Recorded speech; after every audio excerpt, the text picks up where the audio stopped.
मायावती को खाने में जहर का डर, ऑफिस जाने से पहले धुलवाती थी सड़क, खुलासा सुन हिले कार्यकर्ता।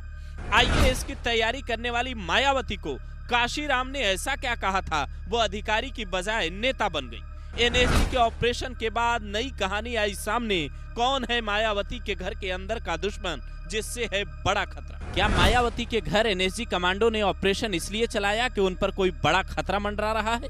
लोगों के बीच ये बात बेहद चर्चा में है कि मायावती को खाने में जहर का डर लंबे वक्त से सता रहा है। वो अपनी सुरक्षा को लेकर इतनी चिंतित रही हैं कि ऑफिस जाने से पहले सड़क तक धुलवाती थी। एक पुल पर तो उन्होंने बीते दिनों सवाल भी उठाए थे। ऐसे ही कई खुलासे अमेरिका की खोजी वेबसाइट विकीलीक्स ने किया, जिसके हवाले से नवभारत टाइम्स लिखता है, मायावती के अंदर असुरक्षा की भावना इतनी है कि उन्होंने अपने लिए फूड टेस्टर्स की नियुक्ति की थी, जो उनके खाना खाने से पहले उसे चखता है। किचन में खाना बनाने वाले 9 रसोइयों की निगरानी भी की जाती है। सतीश मिश्रा ने निजी तौर पर अमेरिकी दूतावास के अधिकारियों से कहा था, मायावती तानाशाह है, जिसे सुनते ही मायावती गुस्से से इतनी लाल हो उठी थी कि उन्होंने विकीलीक्स के संस्थापक जूलियन असांजे को पागल करार दे दिया था और कहा था, अगर अमेरिका में पागलखाने की कमी है तो उसे आगरा भेज दे। दरअसल असांजे को बीते साल ही जेल से रिहा किया गया था, लेकिन अब ये कहानी ज्यादा वायरल हो रही है क्योंकि मायावती की सुरक्षा की चिंता एक बार फिर कार्यकर्ताओं को सताने लगी है। अगर इतिहास उठाकर देखें तो कई ऐसे उदाहरण मिलते हैं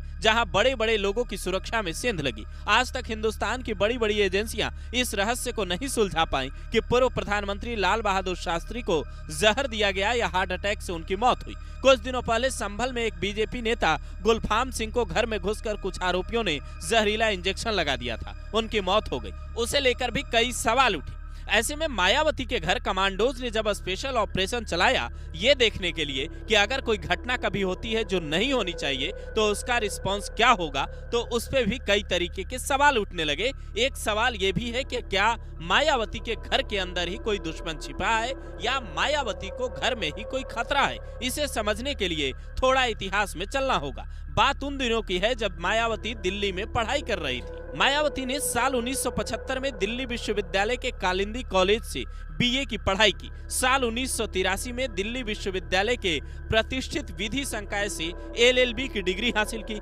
साल 1976 में बीएड किया और दिल्ली के इंद्रपुरी जेजे कॉलोनी में एक टीचर बन गई। पर सफलता का उनका जो सिलसिला था वो रुका नहीं, बल्कि यूपीएससी की तैयारी में जुट गए। लेकिन कहते हैं साल 1977 में काशीराम उनके घर पहुंचे और कहा, मैं आपको एक दिन इतना बड़ा नेता बना सकता हूं कि एक नहीं बल्कि आईएएस अधिकारियों की पूरी कतार आपके आदेशों का पालन करने के लिए लाइन में खड़ी होगी। बस यहीं से उनका राजनीतिक सफर शुरू हो गया और 3 बार यूपी की मुख्यमंत्री बनी, प्रदेश की कानून व्यवस्था को मजबूत किया। लेकिन गेस्ट हाउस कांड की यादें आज भी उनके जेहन में ताजा हैं। आज उनकी पार्टी में उत्तराधिकार की समस्या सबसे बड़ी हो गई है। वो कभी आकाश आनंद को पार्टी से हटाती हैं तो कभी कहती हैं, मेरे जीते जी कोई उत्तराधिकारी नहीं होगा। पर बसपा की हालत ये इशारा करती है कि मायावती को एक बार फिर पहले की तरह खड़ा होना होगा, मजबूत लीडरशिप देना होगा। ऐसे में आपके हिसाब से बसपा को आगे ले जाने के लिए सबसे सही उत्तराधिकारी कौन होगा?